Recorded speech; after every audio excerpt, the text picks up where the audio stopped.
Hej och välkommen till Fun with Vegan. Här är grundstenarna att det ska vara gott, enkelt, nyttigt och roligt att laga vegankost. Och jag ska tillsammans med er laga växtbaserad mat.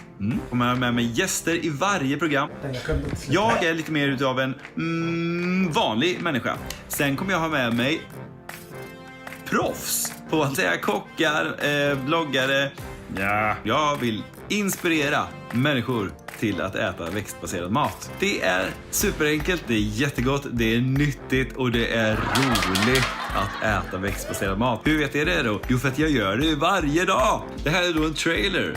Likea och subscribe. Jag heter Marcus, så att